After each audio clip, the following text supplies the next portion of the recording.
Фотосинтез кезінде өсімдіктер жарық энергиясын пайдалана отырып, бейорганикалық материалдардан органикалық материал глюкоза түзеді және көмір қышқыл газын сіңіреді.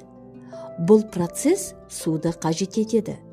Ал оттегі қосымша өнім ретінде түзіліп, атмосфераға бөлінеді. Жасыл өсімдіктер көмір қышқыл газын пайдалану және оттегін өндіру арқылы атмосфераның тиісті құрамын қамтамасыз етеді. Фотосинтез өсімдіктердің жасыл бөліктерінде, яғни жапырақтарда және көбінесе жұмсақ сабақтарда жүреді. Өсімдіктердің жасыл түсі паренхималық ұлпа жасушаларында хлоропласттардың көп болуының нәтижесі. Бұл хлоропласттар фотосинтез жүретін негізгі орын болып табылады.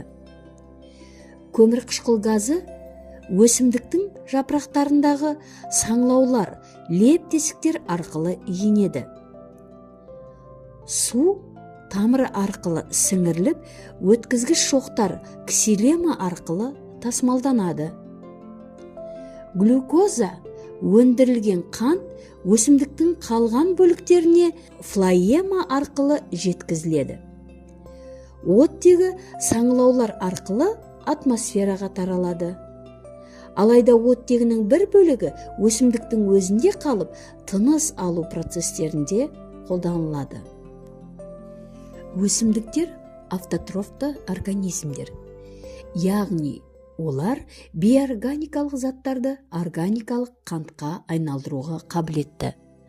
Одан кейін олар бұл қантты басқа да қажетті органикалық заттарға түрлендіре алады.